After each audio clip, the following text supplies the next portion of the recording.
Humas dan Humas, dan juga seluruh rekan-rekan media sekalian yang saya cintai, saya banggakan. Mungkin langsung saja perlu saya sampaikan di sini bahwa Polda Metro Jaya telah menetapkan 8 orang tersangka dalam perkara pencemaran nama baik, fitnah, dan manipulasi data yang dilaporkan oleh Bapak Insinyur Haji Joko Widodo. Penetapan ini dilakukan setelah melalui proses asistensi dan gelar perkara, di mana proses tersebut melibatkan ahli dan pengawas, baik dari eksternal maupun internal. Untuk ahli yang dilibatkan adalah ahli pidana, ahli ITE, ahli sosiologi hukum, ahli komunikasi sosial, dan ahli bahasa. Itu yang kita minta keterangan sebagai saksi ahli. Selanjutnya perlu kami sampaikan bahwa gelar perkara penetapan tersangka yang dilaksanakan di Direktorat Reserse Kriminal Umum juga melibatkan dari eksternal, ya, dari Wasda, dari Wasidik, ya, Propam, dan juga Bikum, dengan dukungan hasil penyidikan yang komprehensif, ilmiah, dan pemeriksaan berbagai ahli dari bidangnya masing-masing. Berdasarkan hasil penyidikan, kami menetapkan 8 orang sebagai tersangka yang kami bagi dalam 2 klaster. Antara lain, 5 tersangka dari klaster pertama yang terdiri atas nama ES, KTR, MRF, RE, dan DHL. Untuk tersangka dari klaster ini dikenakan pasal 310 dan atau pasal 311 dan atau pasal 160 KUHP dan atau pasal 27A junto pasal 45 ayat 4 dan atau pasal 28 ayat 2 junto pasal 45A ayat 2 Undang-Undang ITE. Untuk klaster kedua, ada 3 orang yang kami tetapkan sebagai tersangka, antara lain atas nama RS, RHS, dan TT.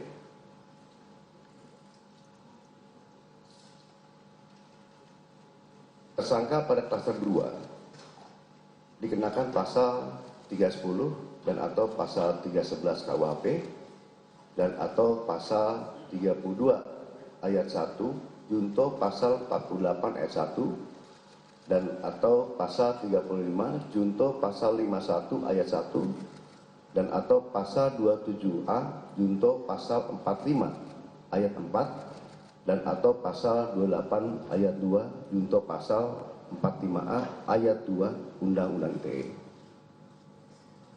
Rekan-rekan media yang saya banggakan, dalam prosesnya penyidik telah memeriksa 130 saksi dan 22 ahli dari berbagai bidang yang terdiri dari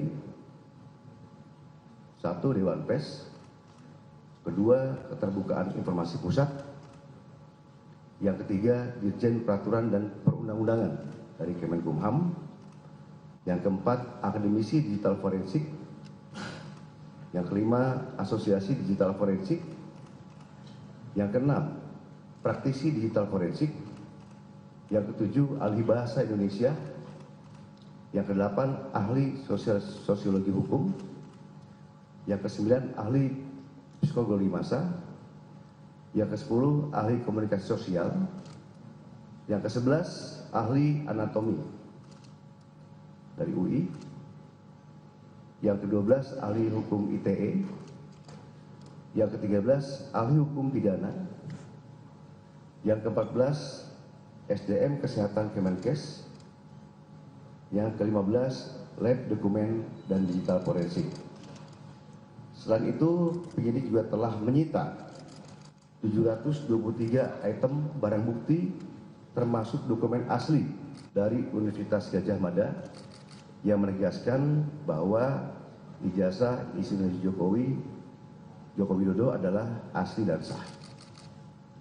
Hal tersebut juga diperkuat oleh hasil pemeriksaan dari Puslapor Polri dalam aspek analog dan digital.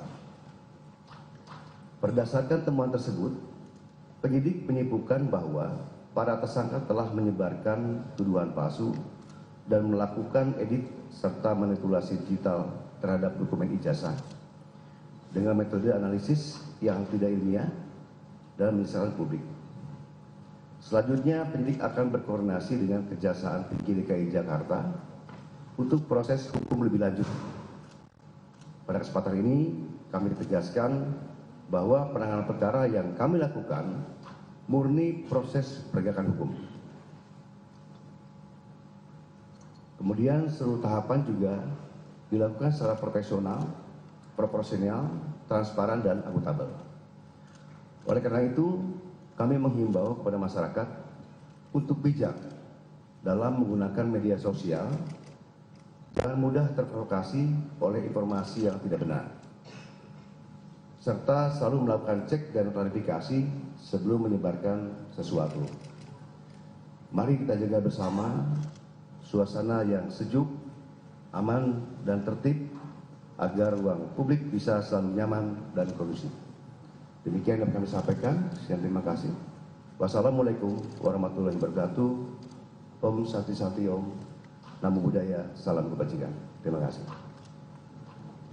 Baik, mungkin silakan dari rekan-rekan media, mungkin ada yang kan?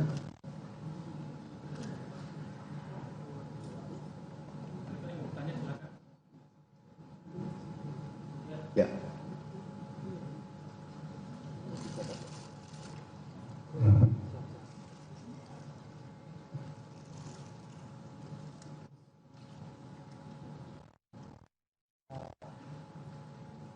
Dari mana?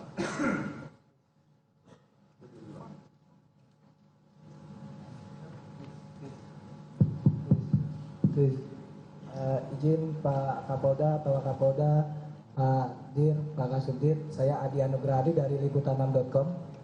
Ada dua yang ingin saya tanyakan, pertanyaan ringan saja. Yang pertama, bagaimana Polda Metro Jaya memastikan bahwa kasus ini diusut sampai ke tahap pengadilan.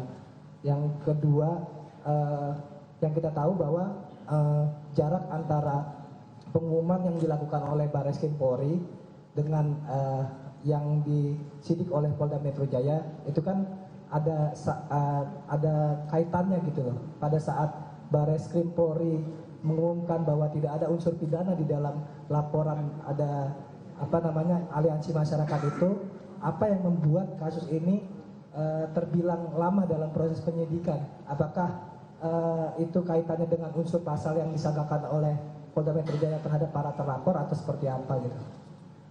Terima kasih.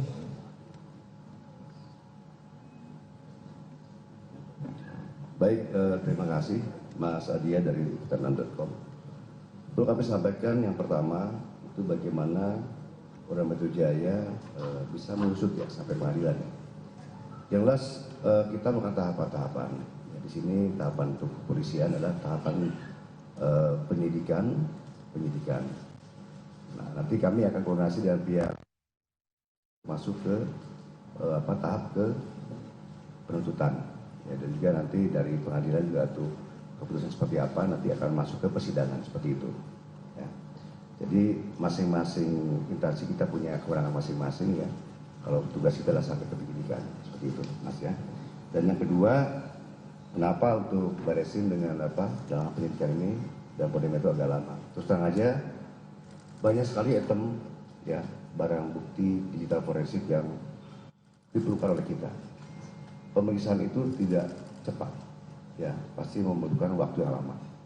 Nah, untuk itu karena pemeriksaan dari hasil digital forensik dari lapor ya laboratorium forensik dan dari digital forensik itu baru selesai dalam waktu minggu kemarin, nah, sehingga kita bisa menetapkan sesuai dari apa yang menjadi hasil pemeriksaan dari laboratorium forensik tersebut, menetapkan untuk proses berlanjut. Demikian. Nanti silakan, mungkin kalau untuk teknis lagi Pak Dirkrim bisa menyampaikan. Silakan, Mas siapa? Mohon izin Pak, dari YouTuber Nusantara, nama saya Bill. Dari YouTuber Nusantara, nama saya Bill. Mau minta klarifikasi Pak, kan kemarin kalau nggak salah yang terlapor itu ada 12 orang. Kemudian sekarang yang tersangka cuma 8 orang. Boleh dapat informasi terkait itu? Yang kedua, bagaimana Polda Metro Jaya menjamin bahwa proses pentersangkaan ini tidak akan mengalami jalan buntu alias akan sampai ke pengadilan, mengingat tidak sedikit juga kasus yang sudah tersangka tapi SP3. Saya pikir demikian. Ya mungkin silakan Pak Dirkrim bisa menambahkan. Terima kasih Jenderal, mohon izin. Pak Bill, kami sampaikan tadi dipertanyakan mengenai 12 yang awal dilaporkan. Dalam proses penyidikan ini tentunya kami berdasarkan pada fakta hukum yang kami peroleh di dalam proses penyidikan secara saintifik.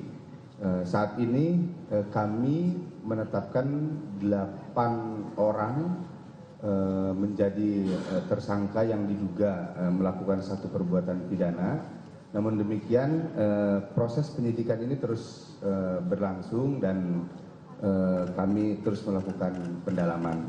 Kemudian berkaitan dengan bagaimana selanjutnya proses penyidikan ini berjalan, tentunya kami juga sebagai sebuah kesatuan bersama-sama dengan Jaksa Penuntut Umum dalam criminal justice system, kami terus melakukan koordinasi berkaitan dengan perkembangan penanganan perkara ini, ya tentunya dalam hal penuntutan juga ke depannya untuk dihadapkan di sidang peradilan sehingga bisa memberikan rasa keadilan bagi masyarakat Indonesia. Terima kasih. Siapa? Silakan. Selamat pagi Pak, saya Mahardika dari CNN Indonesia TV. CNN. Tadi ada beberapa tersangka yang juga dijerat dengan UU ITE ya Pak ya, artinya kan ancaman hukumannya di atas 5 tahun. Apakah akan dilakukan penahanan mungkin Pak? Terima kasih. Silakan terjun, saya jawab. Baik, terima kasih Mas dari CNN ya. Terkait dengan kewenangan yang diberikan oleh undang-undang terhadap penyidik yang berhubungan dengan penahanan, tentunya ada beberapa pertimbangan yang akan dijadikan sebagai bahan pertimbangan oleh penyidik nanti pada saat pelaksanaan pemeriksaan kepada tersangka. Dari yang lain silakan. Ya. Izin saya Habibi dari Merdeka.com. Hanya ingin meneruskan saja tadi kan untuk masa penahanan itu kan tergantung dari pemeriksaan nanti tersangka. Nah itu waktu untuk pemeriksaan tersangka itu kapan? Karena kan baru gelar perkara kemarin. Itu saja mungkin Pak Dir. Terima kasih. Oke, silakan Pak Dir.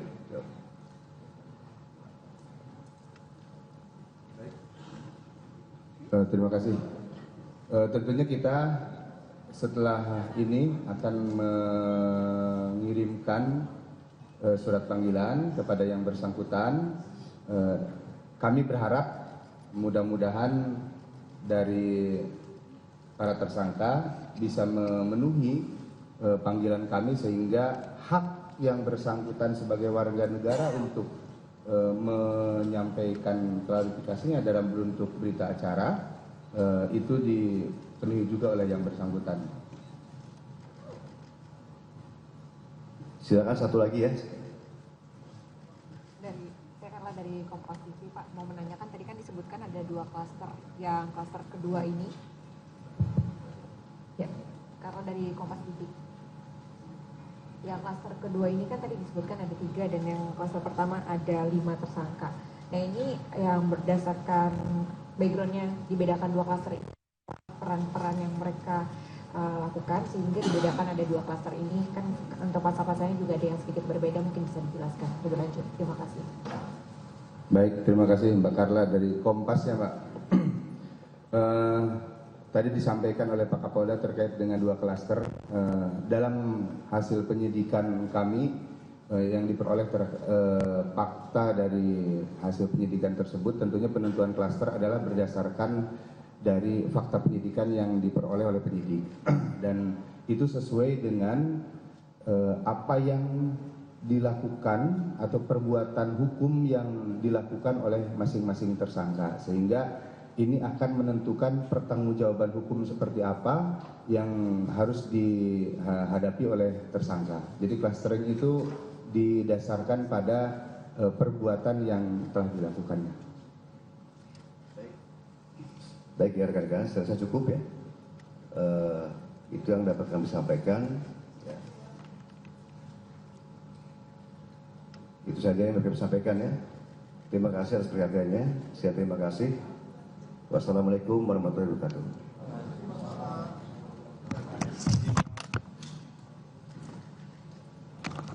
Ya, saudara, Anda menyaksikan Breaking News Kompas TV bersama saya Linta Budiastuti. Anda baru saja menyaksikan pernyataan langsung dari Kapolda Metro Jaya Irjen Pol Asep Edi Suheri terkait dengan gelar perkara kasus tudingan ijazah palsu Jokowi. Polda tetapkan 8 tersangka tudingan ijazah palsu Jokowi, saudara. Dalam hal ini polisi telah memeriksa sejumlah saksi dan ada 22 ahli yang diperiksa oleh polisi. Beberapa di antaranya adalah Dewan Pers, ada ahli digital forensik, ada ahli bahasa Indonesia, ahli sosiologi hukum, ahli komunikasi sosial, ahli hukum ITE, dan ahli hukum pidana. Sebelumnya ada 12 terlapor terkait dengan kasus tudingan ijazah palsu Jokowi, namun polisi menetapkan 8 tersangka untuk tudingan kasus ijazah palsu Jokowi ini, saudara. Pemeriksaan dilakukan melalui fakta penyidikan berdasarkan peran masing-masing tersangka yang akan mendasari hukuman atau pertanggungjawabannya ke depan.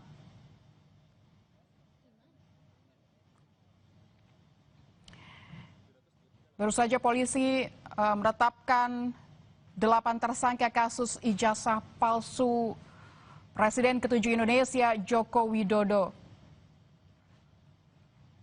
Gelar perkara ini akan menentukan atau sudah ditentukan siapa tersangka yang menjadi tersangka dalam kasus tudingan ijazah palsu Jokowi. Sebelumnya Polda Metro Jaya meningkatkan status kasus tudingan ijazah palsu Jokowi ke tahap penyidikan pada Kamis 7 Oktober 2025 lalu. Demikian Breaking News Kompas TV, kami tutup, saudara. Sampai jumpa.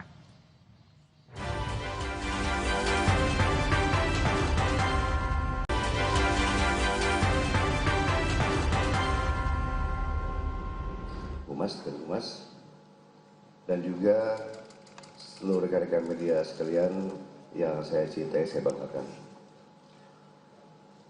Mungkin langsung saja perlu saya sampaikan di sini bahwa Polda Metro Jaya telah menetapkan 8 orang tersangka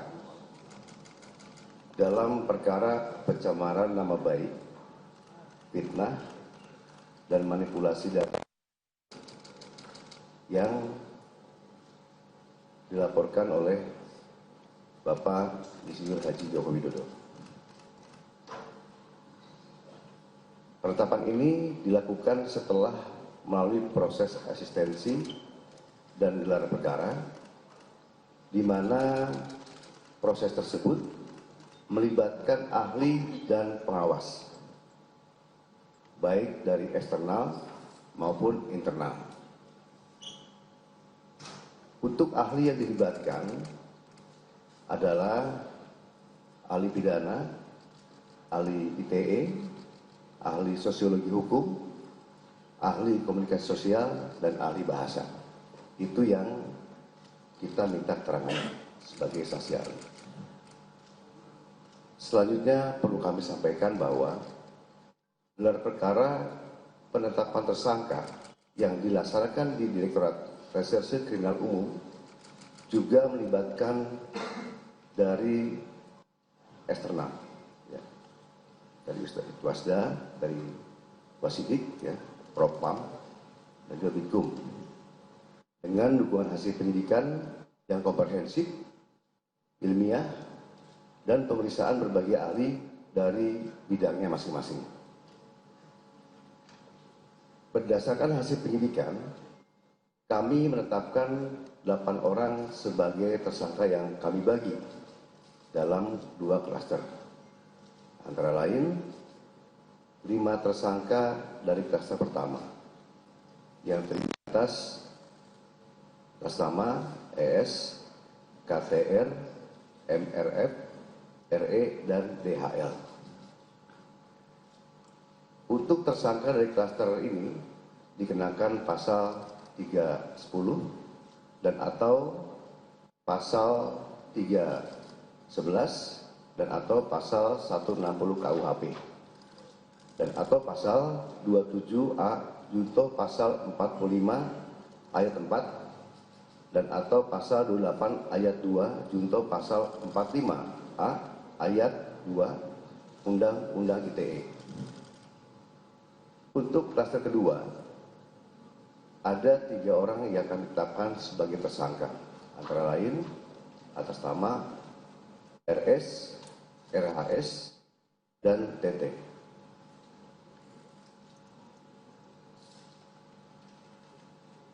Tersangka pada klaster 2 dikenakan pasal 310 dan atau pasal 311 KUHP dan atau pasal 32 ayat 1 junto pasal 48 ayat 1 dan atau pasal 35 junto pasal 51 ayat 1 dan atau pasal 27A junto pasal 45 ayat 4 dan atau pasal 28 ayat 2 junto pasal 45A ayat 2 Undang-Undang ITE.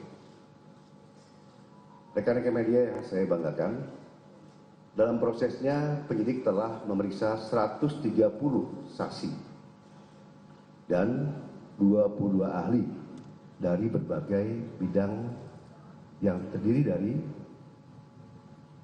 1. Dewan Pers, 2. Keterbukaan Informasi Pusat, yang ketiga Dirjen Peraturan dan Perundang-undangan dari Kemenkumham, yang keempat Akademisi Digital Forensik, yang kelima Asosiasi Digital Forensik, yang keenam Praktisi Digital Forensik, yang ketujuh Ahli Bahasa Indonesia, yang kedelapan Ahli Sosiologi Hukum, yang kesembilan Ahli Psikologi Massa, yang ke-10 Ahli Komunikasi Sosial, yang ke-11 Ahli Anatomi dari UI, yang ke-12 Ahli Hukum ITE, yang ke-13 Ahli Hukum Pidana, yang ke-14 SDM Kesehatan Kemenkes, yang ke-15 Lab Dokumen dan Digital Forensik. Selain itu, penyidik juga telah menyita 723 item barang bukti termasuk dokumen asli dari Universitas Gadjah Mada yang menegaskan bahwa ijazah Insinyur Joko Widodo adalah asli dan sah. Hal tersebut juga diperkuat oleh hasil pemeriksaan dari Puslapor Polri dalam aspek analog dan digital.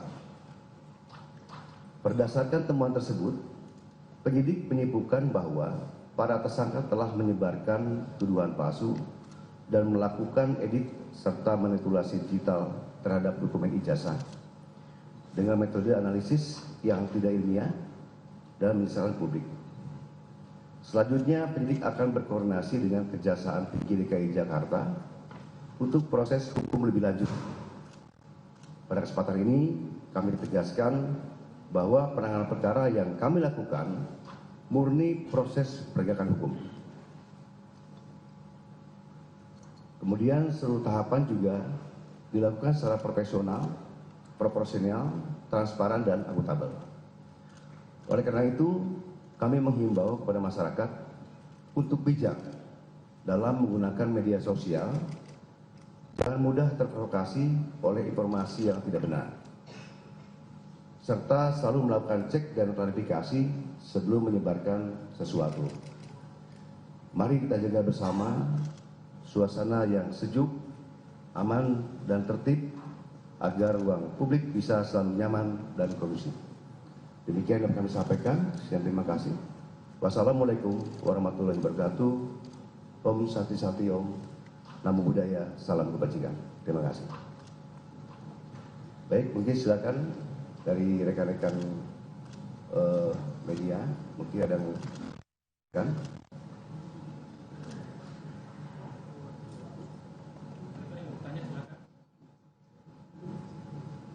Ya.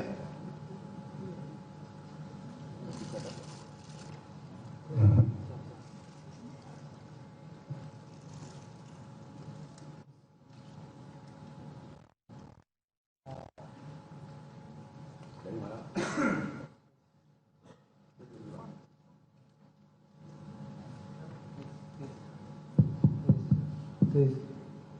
Izin Pak Kapolda, Pak Kapolda, Pak Dir, Pak Kasubdit, saya Adi Anugrahadi dari liputan6.com. Ada dua yang ingin saya tanyakan, pertanyaan ringan saja. Yang pertama, bagaimana Polda Metro Jaya memastikan bahwa kasus ini diusut sampai ke tahap pengadilan. Yang kedua, yang kita tahu bahwa jarak antara pengumuman yang dilakukan oleh Barreskrim Polri dengan yang disidik oleh Polda Metro Jaya itu kan ada kaitannya gitu loh. Pada saat Barreskrim Polri mengumumkan bahwa tidak ada unsur pidana di dalam laporan ada aliansi masyarakat itu, apa yang membuat kasus ini terbilang lama dalam proses penyidikan? Apakah itu kaitannya dengan unsur pasal yang disangkakan oleh Polda Metro Jaya terhadap para terlapor atau seperti apa gitu? Terima kasih.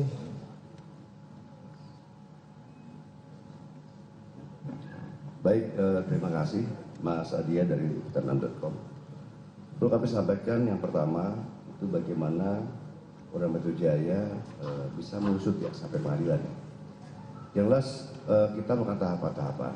Ya, di sini tahapan untuk kepolisian adalah tahapan penyidikan.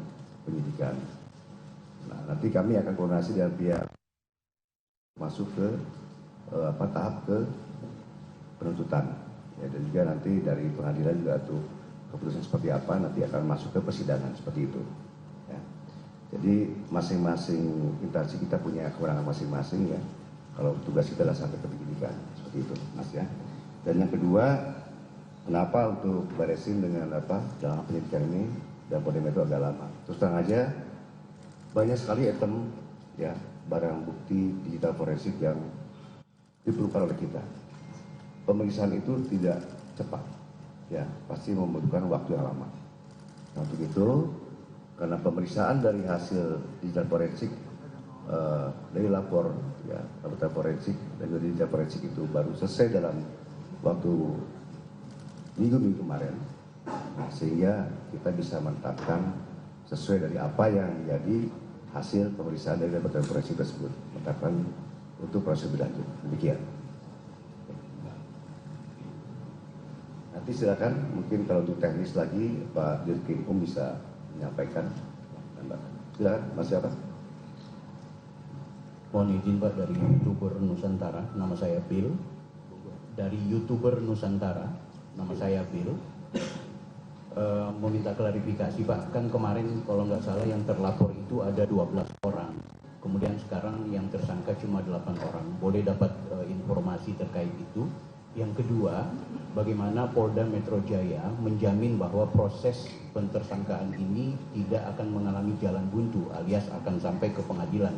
Mengingat tidak sedikit juga kasus yang sudah tersangka tapi SP3. Saya pikir demikian. Ya, mungkin silakan Pak Dirkimum bisa menambahkan. Terima kasih Jenderal, mohon izin.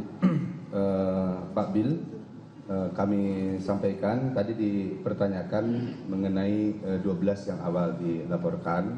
Dalam proses penyidikan ini tentunya kami berdasarkan pada fakta hukum yang kami peroleh di dalam proses penyidikan secara saintifik. Saat ini kami menetapkan 8 orang menjadi tersangka yang diduga melakukan satu perbuatan pidana. Namun demikian proses penyidikan ini terus berlangsung dan kami terus melakukan pendalaman. Kemudian berkaitan dengan bagaimana selanjutnya proses penyidikan ini berjalan, tentunya kami juga sebagai sebuah kesatuan bersama-sama dengan Jaksa Penuntut Umum dalam criminal justice system, kami terus melakukan koordinasi berkaitan dengan perkembangan penanganan perkara ini, ya tentunya dalam hal penuntutan juga ke depannya untuk dihadapkan di sidang peradilan sehingga bisa memberikan rasa keadilan bagi masyarakat Indonesia. Terima kasih. Siapa? Silakan. Selamat pagi Pak, saya Mahardika dari CNN Indonesia TV. CNN. Tadi ada beberapa tersangka yang juga dijerat dengan UU ITE ya Pak ya. Artinya kan ancaman hukumannya di atas 5 tahun. Apakah akan dilakukan penahanan mungkin Pak? Terima kasih. Silakan Pak Dirkimum, saya jawab. Baik, terima kasih Mas dari CNN ya. Terkait dengan kewenangan yang diberikan oleh undang-undang terhadap penyidik yang berhubungan dengan penahanan, tentunya ada beberapa pertimbangan yang akan dijadikan sebagai bahan pertimbangan oleh penyidik nanti pada saat pelaksanaan pemeriksaan kepada tersangka. Dari yang lain silakan. Ya. Izin saya Habibi dari merdeka.com. Hanya ingin meneruskan saja tadi kan untuk masa penahanan itu kan tergantung dari pemeriksaan nanti tersangka. Nah itu waktu untuk pemeriksaan tersangka itu kapan? Karena kan baru gelar perkara kemarin. Itu saja mungkin Pak Dir. Terima kasih. Oke, silakan Pak Dir.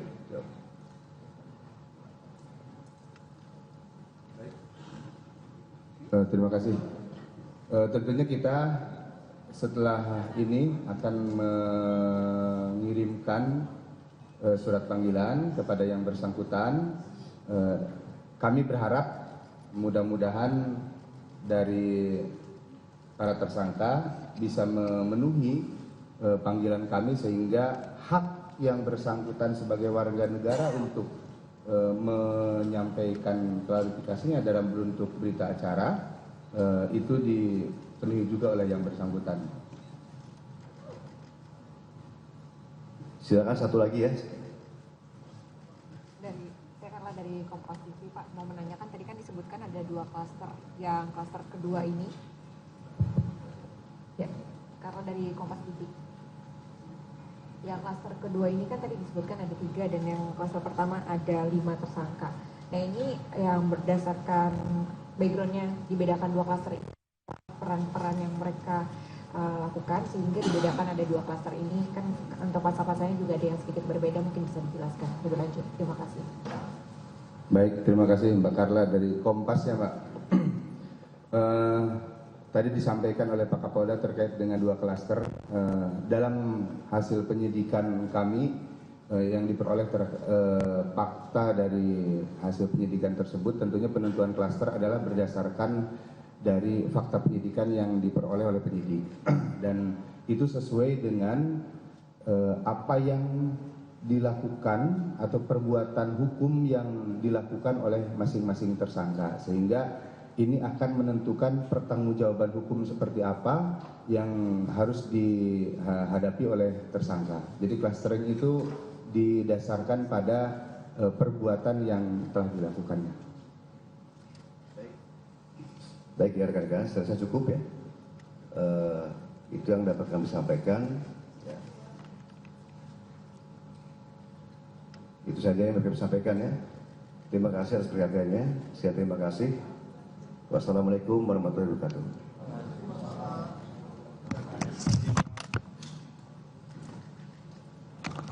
Ya, saudara, Anda menyaksikan Breaking News Kompas TV bersama saya Linta Budiastuti.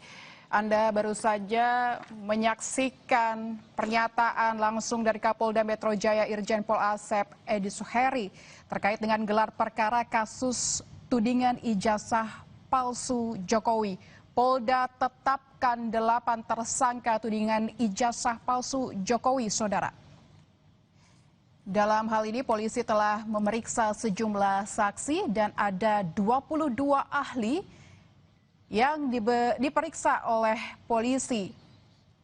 Beberapa di antaranya adalah Dewan Pers, ada ahli digital forensik, ada ahli bahasa Indonesia, ahli sosiologi hukum, ahli komunikasi sosial, ahli hukum ITE, dan ahli hukum pidana. Sebelumnya ada 12 terlapor terkait dengan kasus tudingan ijazah palsu Jokowi, namun polisi menetapkan 8 tersangka untuk tudingan kasus ijazah palsu Jokowi ini, saudara. Pemeriksaan dilakukan melalui fakta penyidikan berdasarkan peran masing-masing tersangka yang akan mendasari hukuman atau pertanggungjawabannya ke depan.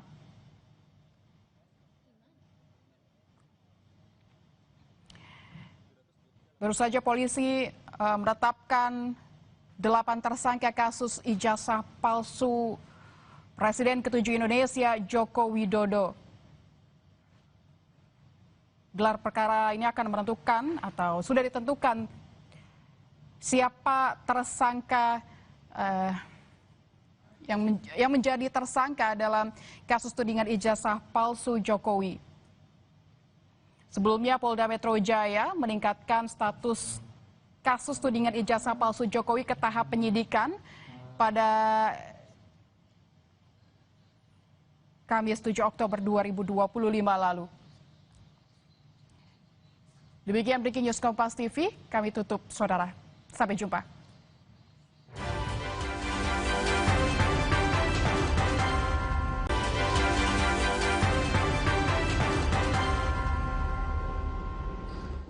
Humas dan juga seluruh rekan-rekan media sekalian yang saya cintai, saya banggakan. Mungkin langsung saja perlu saya sampaikan di sini bahwa Polda Metro Jaya telah menetapkan 8 orang tersangka dalam perkara pencemaran nama baik, fitnah, dan manipulasi data yang dilaporkan oleh Bapak Insinyur Haji Joko Widodo. Penetapan ini dilakukan setelah melalui proses asistensi dan gelar perkara, di mana proses tersebut melibatkan ahli dan pengawas, baik dari eksternal maupun internal.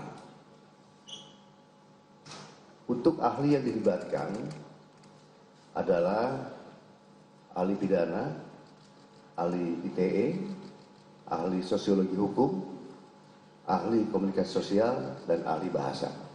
Itu yang kita minta keterangan sebagai saksi ahli.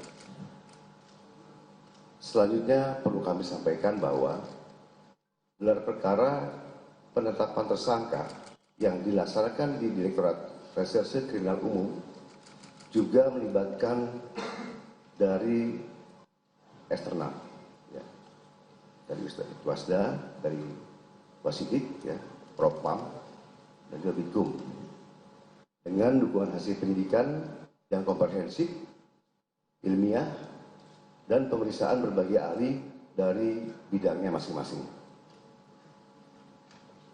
Berdasarkan hasil penyidikan, kami menetapkan 8 orang sebagai tersangka yang kami bagi dalam 2 klaster. Antara lain, 5 tersangka dari klaster pertama yang terdiri atas nama ES, KTR, MRF, RE, dan DHL. Untuk tersangka dari klaster ini dikenakan pasal 310 dan atau pasal 311 dan atau pasal 160 KUHP dan atau pasal 27A junto pasal 45 ayat 4 dan atau pasal 28 ayat 2 junto pasal 45A ayat 2 Undang-Undang ITE. Untuk klaster kedua, ada 3 orang yang akan ditetapkan sebagai tersangka, antara lain atas nama RS, RHS, dan TT.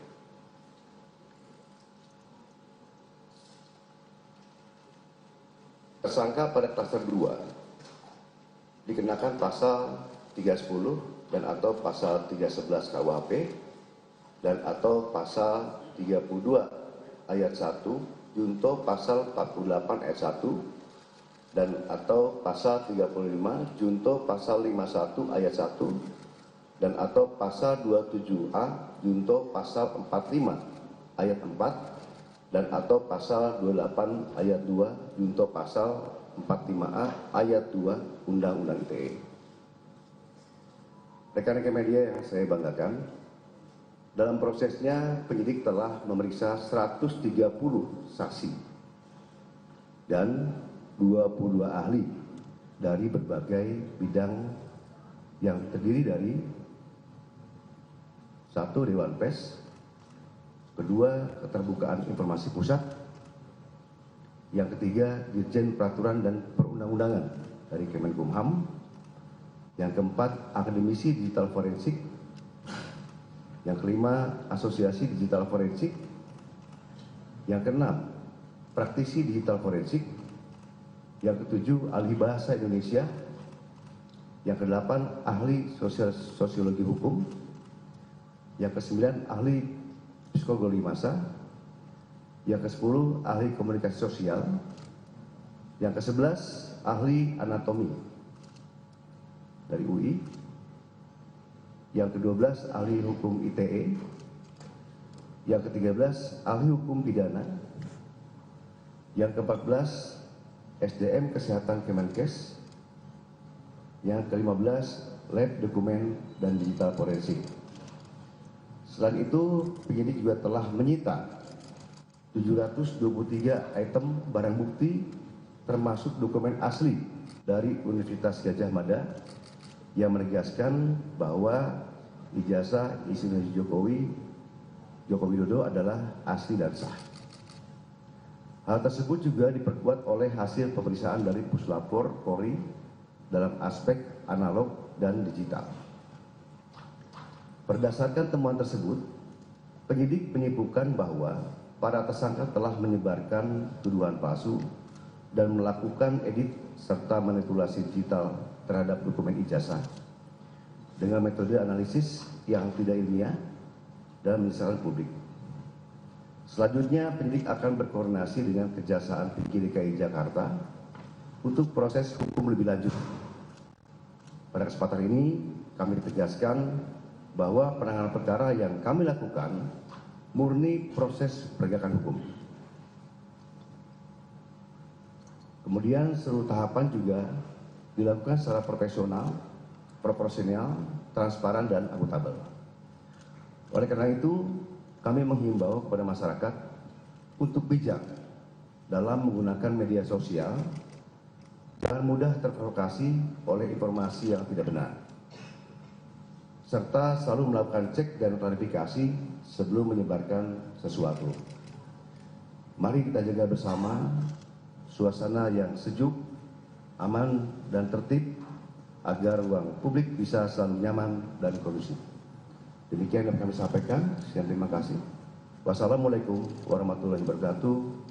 Om Santi Santi Om. Namo Buddhaya, salam kebajikan. Terima kasih. Baik, mungkin silakan dari rekan-rekan media, mungkin ada yang kan?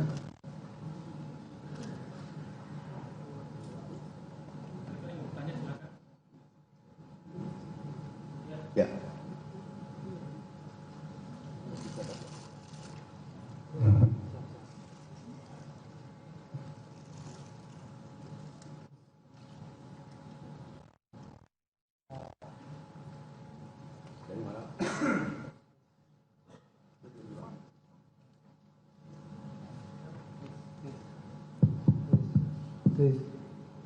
Izin Pak Kapolda, Pak Kapolda, Pak Dir, Pak Kasubdit, saya Adi Anugrahadi dari liputan6.com.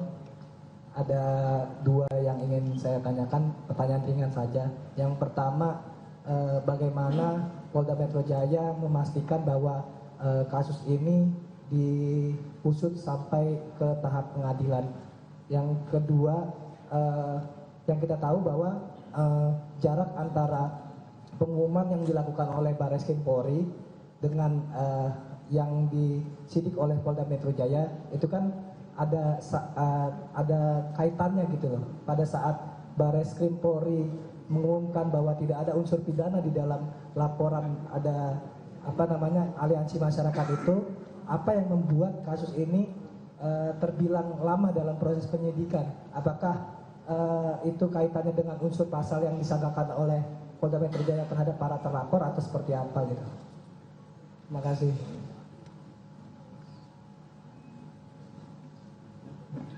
Baik, terima kasih Mas Adia dari liputan6.com. Perlu kami sampaikan yang pertama itu bagaimana Polda Metro Jaya bisa mengusut ya sampai pengadilan. Yang jelas kita melakukan tahapan-tahapan. Ya, di sini tahapan untuk kepolisian adalah tahapan penyidikan. Nah, nanti kami akan koordinasi dengan pihak masuk ke tahap ke penuntutan. Ya, dan juga nanti dari pengadilan juga tuh keputusan seperti apa nanti akan masuk ke persidangan seperti itu. Ya. Jadi masing-masing instansi kita punya kewenangan masing-masing ya. Kalau tugas kita adalah sampai ke penyidikan seperti itu, Mas ya. Dan yang kedua, kenapa untuk Barreskrim dengan dalam penyidikan ini dan Polda Metro agak lama? Terus terang aja banyak sekali item ya barang bukti digital forensik yang diperlukan oleh kita. Pemeriksaan itu tidak cepat, ya pasti membutuhkan waktu yang lama. Nah, untuk itu karena pemeriksaan dari hasil digital forensik dari lapor ya laboratorium forensik dan dari digital forensik itu baru selesai dalam waktu minggu kemarin, nah, sehingga kita bisa menetapkan sesuai dari apa yang menjadi hasil pemeriksaan dari laboratorium forensik tersebut, menetapkan untuk proses lebih lanjut. Demikian. Nanti silakan mungkin kalau untuk teknis lagi Pak Dirkrim bisa menyampaikan. Silakan Mas siapa? Mohon izin Pak dari YouTuber Nusantara, nama saya Bill. Dari YouTuber Nusantara, nama saya Bill. Mau minta klarifikasi Pak, kan kemarin kalau nggak salah yang terlapor itu ada 12 orang.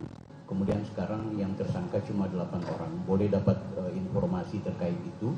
Yang kedua, bagaimana Polda Metro Jaya menjamin bahwa proses pentersangkaan ini tidak akan mengalami jalan buntu alias akan sampai ke pengadilan, mengingat tidak sedikit juga kasus yang sudah tersangka tapi SP3. Saya pikir demikian. Ya mungkin silakan Pak Dirkrim bisa menambahkan. Terima kasih Jenderal, mohon izin. Pak Bill, kami sampaikan tadi dipertanyakan mengenai 12 yang awal dilaporkan.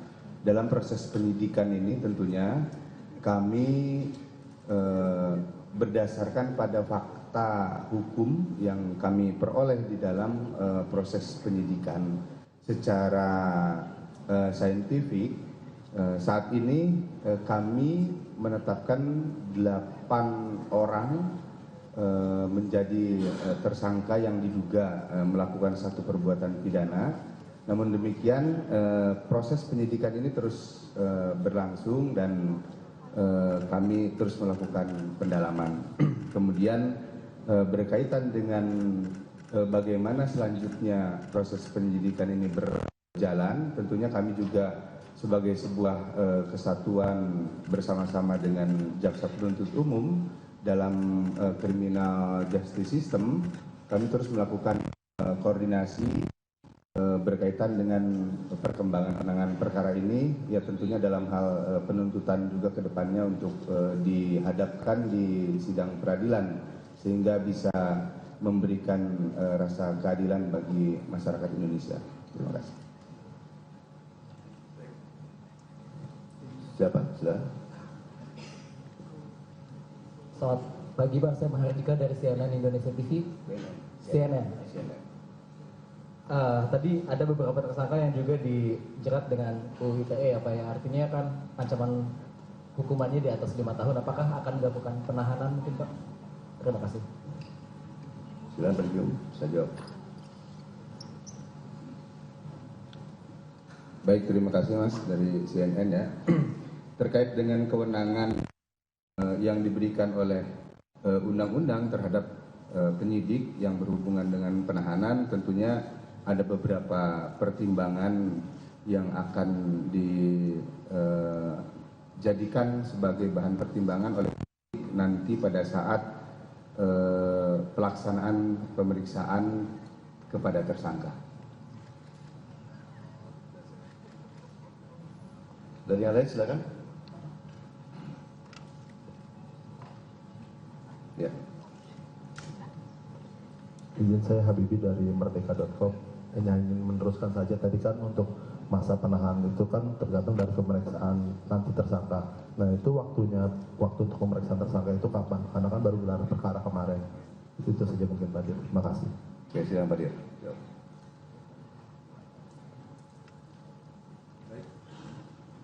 Terima kasih. Tentunya kita setelah ini akan mengirimkan surat panggilan kepada yang bersangkutan. Kami berharap mudah-mudahan dari para tersangka bisa memenuhi panggilan kami sehingga hak yang bersangkutan sebagai warga negara untuk menyampaikan klarifikasinya dalam bentuk berita acara itu dipenuhi juga oleh yang bersangkutan. Silakan satu lagi ya. Saya Carla dari Kompas TV Pak, mau menanyakan tadi kan disebutkan ada 2 klaster, yang klaster kedua ini. Ya, Carla dari Kompas TV. Yang klaster kedua ini kan tadi disebutkan ada 3 dan yang klaster pertama ada 5 tersangka. Nah ini yang berdasarkan backgroundnya dibedakan 2 klaster ini, peran-peran yang mereka lakukan sehingga dibedakan ada 2 klaster ini, kan untuk pasal-pasalnya juga ada yang sedikit berbeda, mungkin bisa dijelaskan lebih lanjut. Terima kasih. Baik, terima kasih Mbak Carla dari Kompas ya Mbak. Tadi disampaikan oleh Pak Kapolda terkait dengan 2 klaster. Dalam hasil penyidikan kami yang diperoleh fakta dari hasil penyidikan tersebut, tentunya penentuan klaster adalah berdasarkan dari fakta penyidikan yang diperoleh oleh penyidik. Dan itu sesuai dengan apa yang dilakukan atau perbuatan hukum yang dilakukan oleh masing-masing tersangka, sehingga ini akan menentukan pertanggungjawaban hukum seperti apa yang harus dihadapi oleh tersangka. Jadi clustering itu didasarkan pada perbuatan yang telah dilakukannya. Baik ya rekan-rekan, saya rasa cukup ya. Itu yang dapat kami sampaikan. Ya. Itu saja yang dapat kami sampaikan ya. Terima kasih atas perhatiannya. Sekian terima kasih. Wassalamualaikum warahmatullahi wabarakatuh.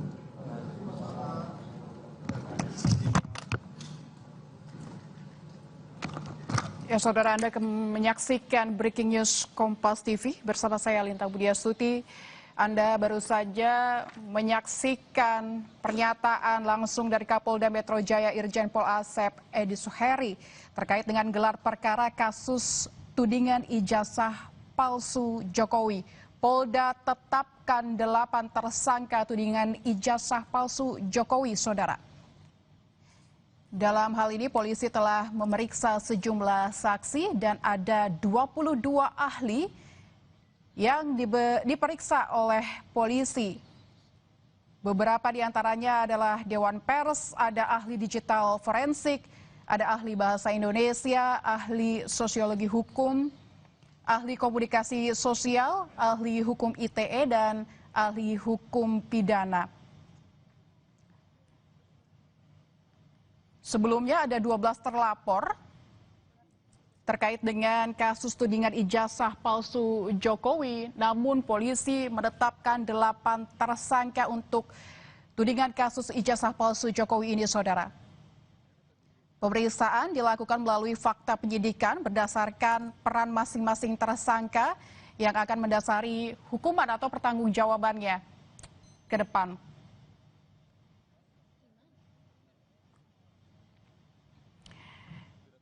Baru saja polisi menetapkan 8 tersangka kasus ijazah palsu Presiden ke-7 Indonesia Joko Widodo. Gelar perkara ini akan menentukan atau sudah ditentukan siapa tersangka yang menjadi tersangka dalam kasus tudingan ijazah palsu Jokowi. Sebelumnya Polda Metro Jaya meningkatkan status kasus tudingan ijazah palsu Jokowi ke tahap penyidikan pada Kamis 7 Oktober 2025 lalu. Demikian Breaking News Kompas TV, kami tutup, saudara. Sampai jumpa.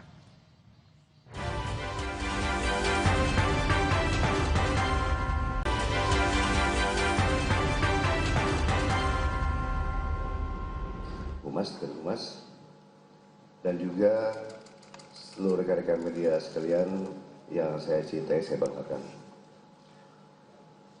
Mungkin langsung saja perlu saya sampaikan di sini bahwa Polda Metro Jaya telah menetapkan 8 orang tersangka dalam perkara pencemaran nama baik, fitnah, dan manipulasi data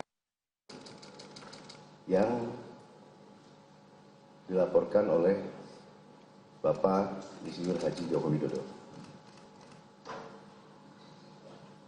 Penetapan ini dilakukan setelah melalui proses asistensi dan gelar perkara, di mana proses tersebut melibatkan ahli dan pengawas, baik dari eksternal maupun internal. Untuk ahli yang dilibatkan adalah ahli pidana, ahli ITE, ahli sosiologi hukum, ahli komunikasi sosial, dan ahli bahasa. Itu yang kita minta keterangan sebagai saksi ahli. Selanjutnya perlu kami sampaikan bahwa gelar perkara penetapan tersangka yang dilaksanakan di Direktorat Reserse Kriminal Umum juga melibatkan dari eksternal, ya, dari Wasda, dari Wasidik, ya, Propam, dan juga Bikum, dengan dukungan hasil pendidikan yang komprehensif, ilmiah, dan pemeriksaan berbagai ahli dari bidangnya masing-masing. Berdasarkan hasil penyidikan, kami menetapkan 8 orang sebagai tersangka yang kami bagi dalam 2 klaster. Antara lain, 5 tersangka dari klaster pertama yang terdiri atas nama ES, KTR, MRF, RE, dan DHL. Untuk tersangka dari klaster ini dikenakan pasal 310 dan atau pasal 311 dan atau pasal 160 KUHP dan atau pasal 27A junto pasal 45 ayat 4 dan atau pasal 28 ayat 2 junto pasal 45A ayat 2 Undang-Undang ITE.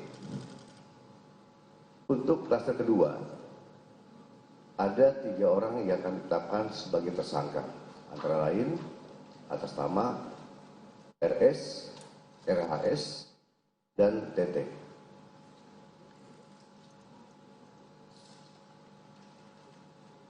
Tersangka pada klaster 2 dikenakan pasal 310 dan atau pasal 311 KUHP dan atau pasal 32 ayat 1 junto pasal 48 ayat 1 dan atau pasal 35 junto pasal 51 ayat 1 dan atau pasal 27A junto pasal 45 ayat 4 dan atau pasal 28 ayat 2 junto pasal 45A ayat 2 Undang-Undang ITE.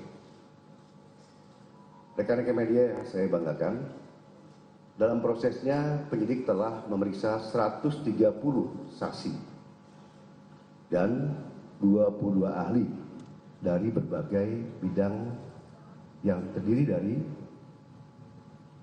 1. Dewan Pers, kedua Keterbukaan Informasi Pusat, yang ketiga Dirjen Peraturan dan Perundang-undangan dari Kemenkumham, yang keempat Akademisi Digital Forensik, yang kelima Asosiasi Digital Forensik, yang keenam Praktisi Digital Forensik, yang ketujuh Ahli Bahasa Indonesia, yang kedelapan Ahli Sosiologi Hukum, yang kesembilan Ahli Psikologi Massa, yang ke-10 Ahli Komunikasi Sosial, yang ke-11 Ahli Anatomi dari UI, yang ke-12 Ahli Hukum ITE, yang ke-13 Ahli Hukum Pidana, yang ke-14 SDM Kesehatan Kemenkes, yang ke-15 Lab Dokumen dan Digital Forensik.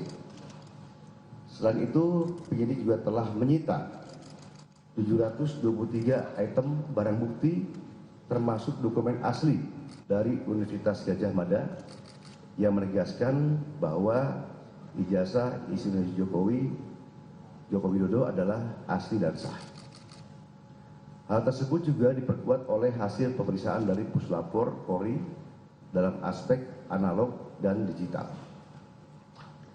Berdasarkan temuan tersebut, penyidik menyimpulkan bahwa para tersangka telah menyebarkan tuduhan palsu dan melakukan edit serta manipulasi digital terhadap dokumen ijazah dengan metode analisis yang tidak ilmiah dan menyesalkan publik.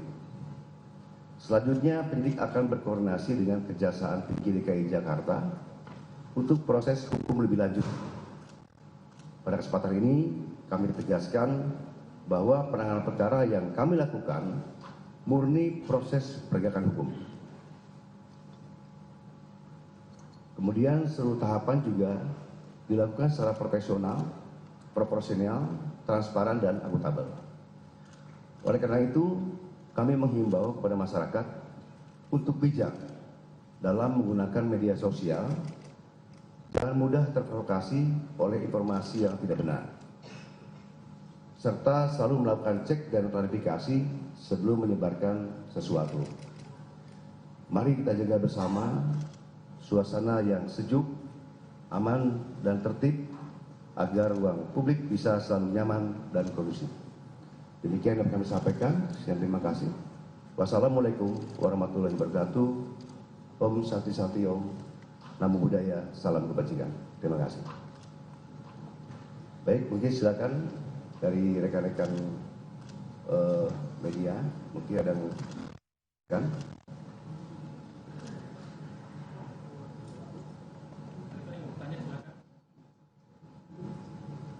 Ya.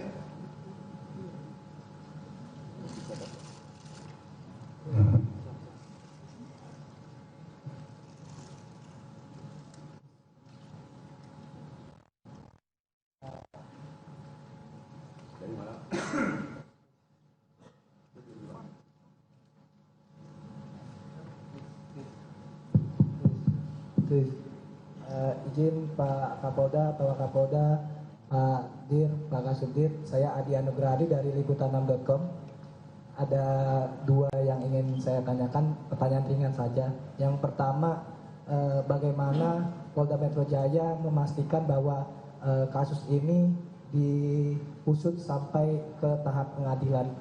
Yang kedua, yang kita tahu bahwa jarak antara pengumuman yang dilakukan oleh Barreskrim Polri dengan yang disidik oleh Polda Metro Jaya itu kan ada kaitannya gitu loh. Pada saat Barreskrim Polri mengumumkan bahwa tidak ada unsur pidana di dalam laporan ada aliansi masyarakat itu, apa yang membuat kasus ini terbilang lama dalam proses penyidikan? Apakah itu kaitannya dengan unsur pasal yang disangkakan oleh Polda Metro Jaya terhadap para terlapor atau seperti apa gitu? Terima kasih.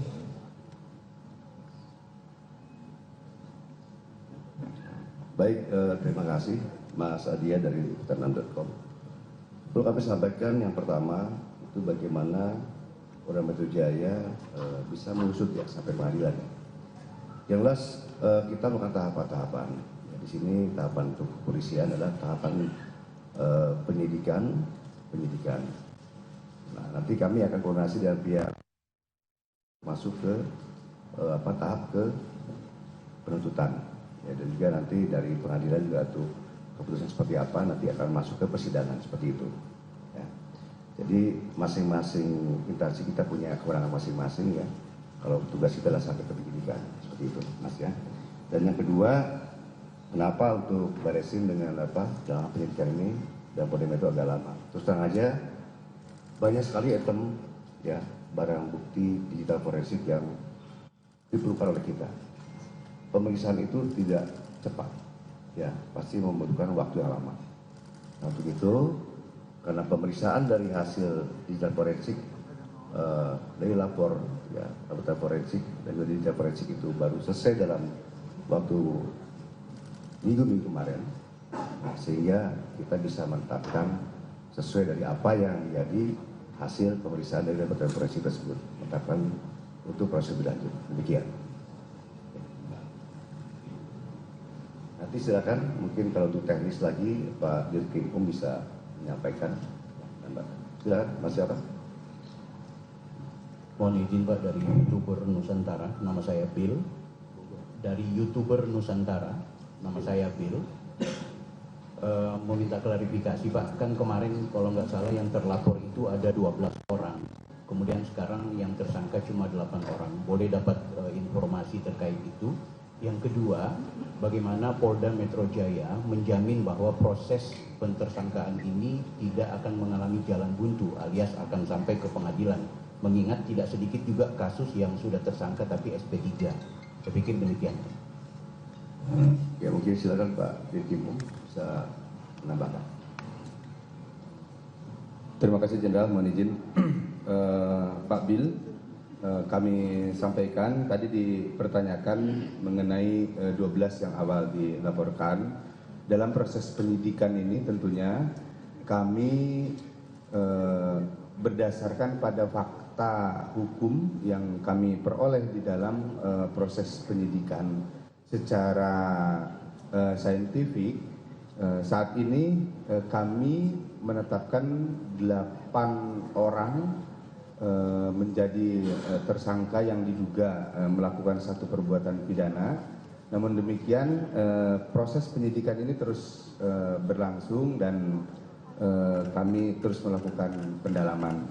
Kemudian berkaitan dengan bagaimana selanjutnya proses penyidikan ini berjalan, tentunya kami juga sebagai sebuah kesatuan bersama-sama dengan Jaksa Penuntut Umum dalam criminal justice system, kami terus melakukan koordinasi berkaitan dengan perkembangan penanganan perkara ini, ya tentunya dalam hal penuntutan juga ke depannya untuk dihadapkan di sidang peradilan sehingga bisa memberikan rasa keadilan bagi masyarakat Indonesia. Terima kasih. Siapa? Silakan. Pagi Pak, saya Mahardika dari CNN Indonesia TV. CNN. Tadi ada beberapa tersangka yang juga dijerat dengan UU ITE ya Pak ya. Artinya kan ancaman hukumannya di atas 5 tahun. Apakah akan dilakukan penahanan mungkin Pak? Terima kasih. Silakan terjun, saya jawab. Baik, terima kasih Mas dari CNN ya. Terkait dengan kewenangan yang diberikan oleh undang-undang terhadap penyidik yang berhubungan dengan penahanan, tentunya ada beberapa pertimbangan yang akan dijadikan sebagai bahan pertimbangan oleh penyidik nanti pada saat pelaksanaan pemeriksaan kepada tersangka. Dari yang lain silakan. Ya. Izin saya Habibi dari merdeka.com. Hanya ingin meneruskan saja tadi kan untuk masa penahanan itu kan tergantung dari pemeriksaan nanti tersangka. Nah itu waktu untuk pemeriksaan tersangka itu kapan? Karena kan baru gelar perkara kemarin. Itu saja mungkin Pak Dir. Terima kasih. Oke, silakan Pak Dir. Jawab.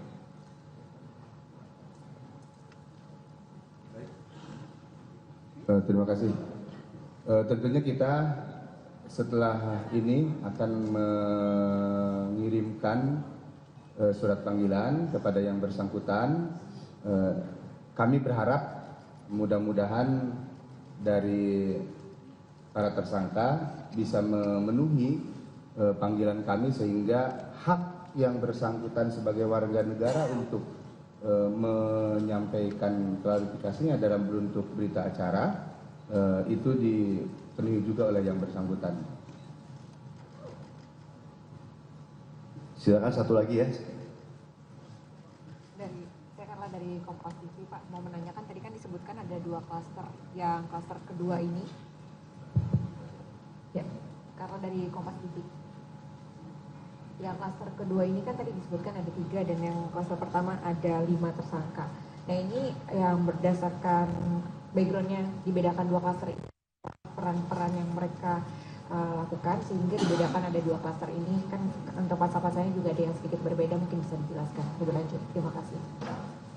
Baik, terima kasih Mbak Carla dari Kompas ya Mbak. Tadi disampaikan oleh Pak Kapolda terkait dengan 2 klaster.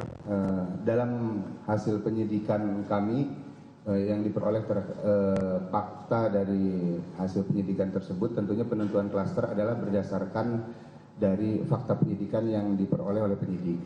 Dan itu sesuai dengan apa yang dilakukan atau perbuatan hukum yang dilakukan oleh masing-masing tersangka, sehingga ini akan menentukan pertanggungjawaban hukum seperti apa yang harus dihadapi oleh tersangka. Jadi clustering itu didasarkan pada perbuatan yang telah dilakukannya. Baik ya rekan-rekan, saya rasa cukup ya. Itu yang dapat kami sampaikan. Ya. Itu saja yang dapat kami sampaikan ya. Terima kasih atas perhatiannya. Saya terima kasih. Wassalamualaikum warahmatullahi wabarakatuh.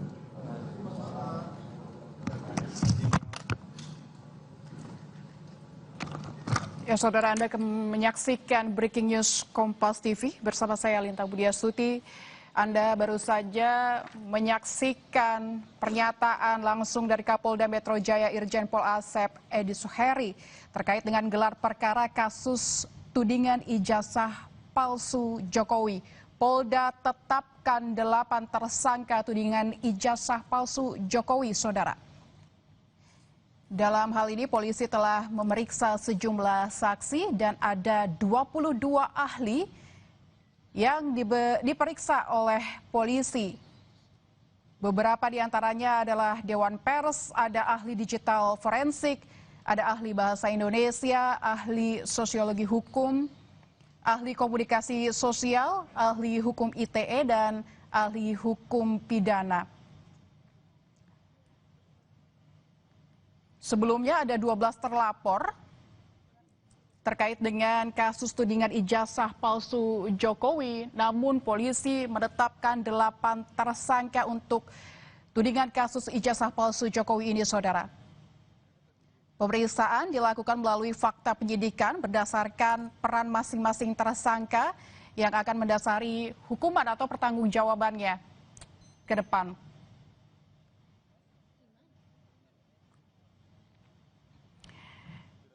Baru saja polisi menetapkan 8 tersangka kasus ijazah palsu Presiden ke-7 Indonesia Joko Widodo. Gelar perkara ini akan menentukan atau sudah ditentukan siapa tersangka yang menjadi tersangka dalam kasus tudingan ijazah palsu Jokowi. Sebelumnya Polda Metro Jaya meningkatkan status kasus tudingan ijazah palsu Jokowi ke tahap penyidikan pada Kamis 7 Oktober 2025 lalu. Demikian Breaking News Kompas TV, kami tutup saudara. Sampai jumpa.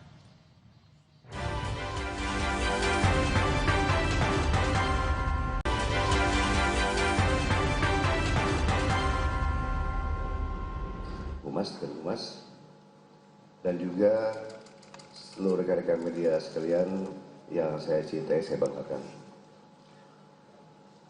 Mungkin langsung saja perlu saya sampaikan di sini bahwa Polda Metro Jaya telah menetapkan 8 orang tersangka dalam perkara pencemaran nama baik, fitnah, dan manipulasi data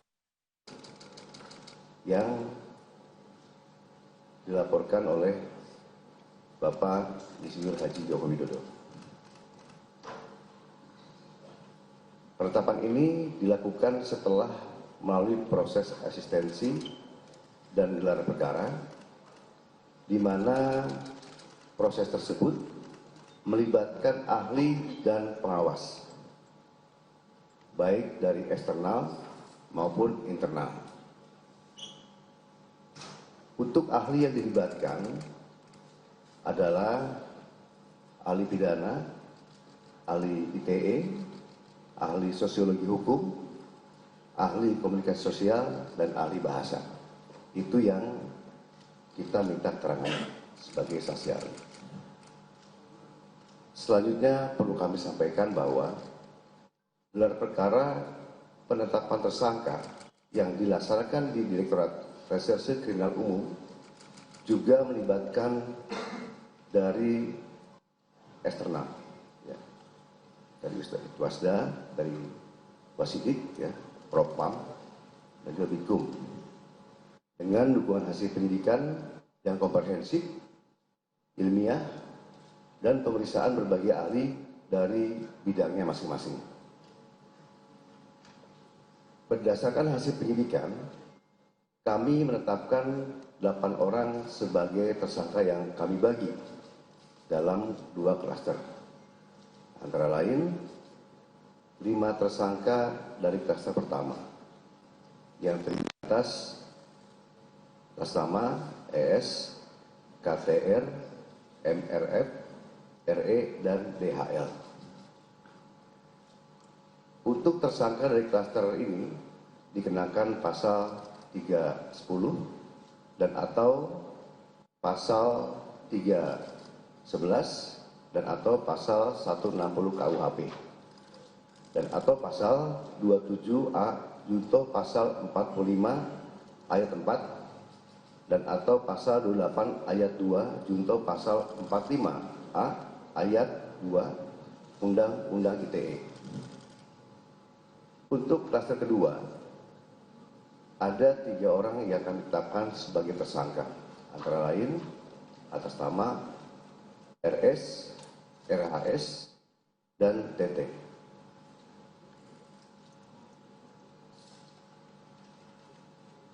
Tersangka pada klaster 2 dikenakan pasal 310 dan atau pasal 311 KUHP dan atau pasal 32 ayat 1 junto pasal 48 ayat 1 dan atau pasal 35 junto pasal 51 ayat 1 dan atau pasal 27A junto pasal 45 ayat 4 dan atau pasal 28 ayat 2 junto pasal 45A ayat 2 Undang-Undang ITE.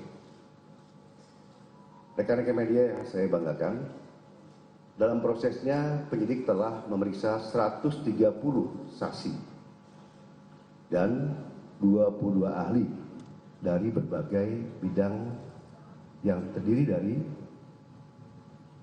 1. Dewan Pers, 2. Keterbukaan Informasi Pusat, yang ketiga Dirjen Peraturan dan Perundang-undangan dari Kemenkumham, yang keempat Akademisi Digital Forensik, yang kelima Asosiasi Digital Forensik, yang keenam Praktisi Digital Forensik, yang ketujuh Ahli Bahasa Indonesia, yang kedelapan Ahli Sosiologi Hukum, yang kesembilan Ahli Psikologi Massa, yang ke-10 Ahli Komunikasi Sosial, yang ke-11 Ahli Anatomi dari UI, yang ke-12 Ahli Hukum ITE, yang ke-13 Ahli Hukum Pidana, yang ke-14 SDM Kesehatan Kemenkes, yang ke-15 Lab Dokumen dan Digital Forensik.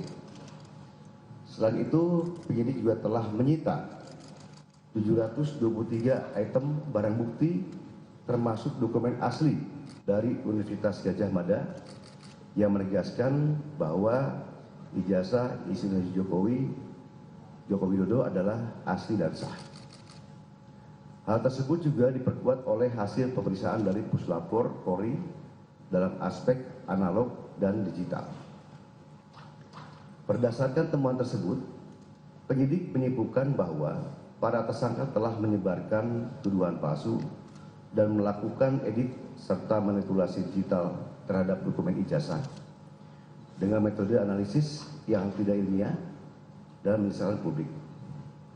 Selanjutnya, penyidik akan berkoordinasi dengan Kejaksaan Tinggi DKI Jakarta untuk proses hukum lebih lanjut.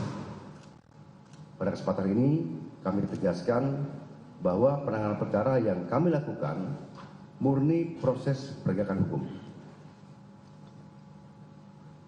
Kemudian seluruh tahapan juga dilakukan secara profesional, proporsional, transparan, dan akuntabel. Oleh karena itu, kami menghimbau kepada masyarakat untuk bijak dalam menggunakan media sosial, jangan mudah terprovokasi oleh informasi yang tidak benar, serta selalu melakukan cek dan klarifikasi sebelum menyebarkan sesuatu. Mari kita jaga bersama suasana yang sejuk, aman, dan tertib agar ruang publik bisa selalu nyaman dan kondusif. Demikian yang kami sampaikan. Sekian, terima kasih. Wassalamualaikum warahmatullahi wabarakatuh. Om Sati Sati Om. Namo Buddhaya. Salam kebajikan. Terima kasih. Baik, mungkin silakan dari rekan-rekan media, mungkin ada yang kan?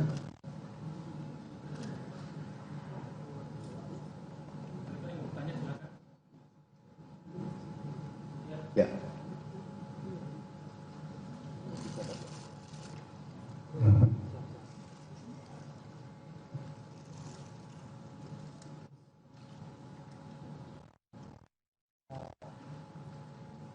Dari mana?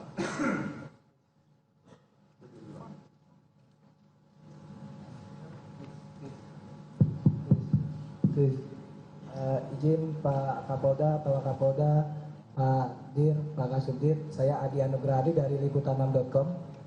Ada dua yang ingin saya tanyakan, pertanyaan ringan saja. Yang pertama, bagaimana Polda Metro Jaya memastikan bahwa kasus ini diusut sampai ke tahap pengadilan. Yang kedua, yang kita tahu bahwa jarak antara pengumuman yang dilakukan oleh Barreskrim Polri dengan yang disidik oleh Polda Metro Jaya itu kan ada kaitannya gitu loh. Pada saat Barreskrim Polri mengumumkan bahwa tidak ada unsur pidana di dalam laporan ada aliansi masyarakat itu, apa yang membuat kasus ini terbilang lama dalam proses penyidikan? Apakah itu kaitannya dengan unsur pasal yang disangkakan oleh Polda Metro Jaya terhadap para terlapor atau seperti apa gitu. Terima kasih.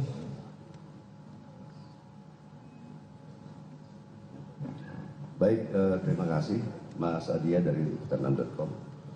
Perlu kami sampaikan yang pertama itu bagaimana Polda Metro Jaya bisa mengusut ya sampai pengadilan. Yang jelas kita melakukan tahapan-tahapan. Ya, di sini tahapan untuk kepolisian adalah tahapan penyidikan. Nah, nanti kami akan koordinasi dengan pihak masuk ke tahap ke penuntutan. Ya, dan juga nanti dari pengadilan juga tuh keputusan seperti apa nanti akan masuk ke persidangan seperti itu. Ya. Jadi masing-masing instansi kita punya kewenangan masing-masing ya. Kalau tugas kita adalah sampai ke penyidikan seperti itu, Mas ya. Dan yang kedua, kenapa untuk Baresim dengan dalam penyidikan ini dan Polda Metro agak lama? Terus terang aja banyak sekali item ya barang bukti digital forensik yang diperlukan oleh kita. Pemeriksaan itu tidak cepat, ya pasti membutuhkan waktu yang lama. Nah, untuk itu, karena pemeriksaan dari hasil digital forensik dari lapor, ya laporan forensik dan dari digital forensik itu baru selesai dalam waktu minggu kemarin, nah, sehingga kita bisa menetapkan sesuai dari apa yang menjadi hasil pemeriksaan dari laporan forensik tersebut, menetapkan untuk proses berlanjut. Demikian. Nanti silakan, mungkin kalau untuk teknis lagi Pak Dirkrimkum bisa menyampaikan. Silakan, Mas siapa? Mohon izin Pak, dari YouTuber Nusantara, nama saya Bill. Dari YouTuber Nusantara, nama saya Bill. Mau minta klarifikasi Pak, kan kemarin kalau nggak salah yang terlapor itu ada 12 orang. Kemudian sekarang yang tersangka cuma 8 orang. Boleh dapat informasi terkait itu? Yang kedua, bagaimana Polda Metro Jaya menjamin bahwa proses pentersangkaan ini tidak akan mengalami jalan buntu alias akan sampai ke pengadilan, mengingat tidak sedikit juga kasus yang sudah tersangka tapi SP3. Saya pikir demikian. Ya mungkin silakan Pak Dirkrimkum bisa menambahkan. Terima kasih Jenderal, mohon izin Pak Bill. Kami sampaikan tadi dipertanyakan mengenai 12 yang awal dilaporkan. Dalam proses penyidikan ini tentunya kami berdasarkan pada fakta hukum yang kami peroleh di dalam proses penyidikan secara saintifik. Saat ini kami menetapkan 8 orang menjadi tersangka yang diduga melakukan satu perbuatan pidana. Namun demikian proses penyidikan ini terus berlangsung dan kami terus melakukan pendalaman. Kemudian berkaitan dengan bagaimana selanjutnya proses penyidikan ini berjalan, tentunya kami juga sebagai sebuah kesatuan bersama-sama dengan Jaksa Penuntut Umum dalam criminal justice system, kami terus melakukan koordinasi berkaitan dengan perkembangan penanganan perkara ini, ya tentunya dalam hal penuntutan juga ke depannya untuk dihadapkan di sidang peradilan sehingga bisa memberikan rasa keadilan bagi masyarakat Indonesia. Terima kasih. Siapa? Sudah? Selamat pagi Pak, saya Mahardika dari CNN Indonesia TV. CNN. Tadi ada beberapa tersangka yang juga dijerat dengan UU ITE ya Pak ya. Artinya kan ancaman hukumannya di atas 5 tahun. Apakah akan dilakukan penahanan mungkin Pak? Terima kasih. Silakan terjun, saya jawab. Baik, terima kasih Mas dari CNN ya. Terkait dengan kewenangan yang diberikan oleh undang-undang terhadap penyidik yang berhubungan dengan penahanan, tentunya ada beberapa pertimbangan yang akan dijadikan sebagai bahan pertimbangan oleh penyidik nanti pada saat pelaksanaan pemeriksaan kepada tersangka. Dari yang lain silakan. Ya. Izin saya Habibie dari merdeka.com. Hanya ingin meneruskan saja tadi kan untuk masa penahanan itu kan tergantung dari pemeriksaan nanti tersangka. Nah itu waktu untuk pemeriksaan tersangka itu kapan? Karena kan baru gelar perkara kemarin. Itu saja mungkin Pak Dir. Terima kasih. Oke, silakan Pak Dir. Jawab.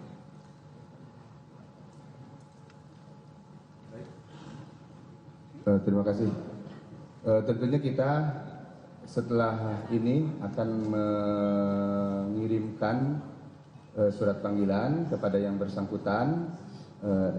Kami berharap mudah-mudahan dari para tersangka bisa memenuhi panggilan kami sehingga hak yang bersangkutan sebagai warga negara untuk menyampaikan klarifikasinya dalam bentuk berita acara itu dipenuhi juga oleh yang bersangkutan.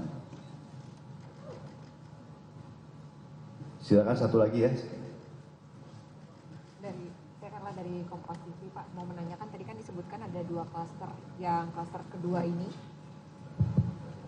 Ya, Carla dari Kompas TV.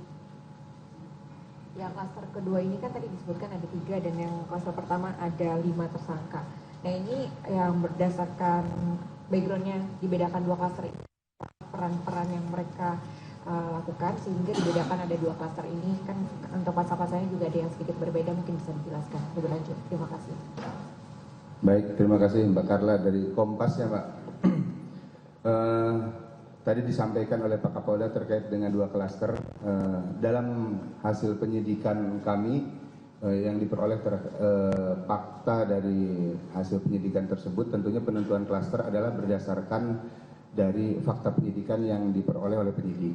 Dan itu sesuai dengan apa yang dilakukan atau perbuatan hukum yang dilakukan oleh masing-masing tersangka, sehingga ini akan menentukan pertanggungjawaban hukum seperti apa yang harus dihadapi oleh tersangka. Jadi clustering itu didasarkan pada perbuatan yang telah dilakukannya.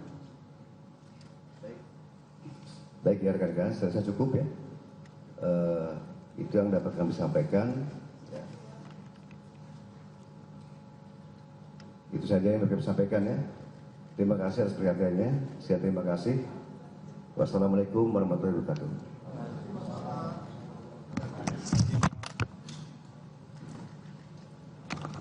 Ya, saudara, Anda menyaksikan Breaking News Kompas TV bersama saya Linta Budiastuti. Anda baru saja menyaksikan pernyataan langsung dari Kapolda Metro Jaya Irjen Pol Asep Edi Suheri terkait dengan gelar perkara kasus tudingan ijazah palsu Jokowi.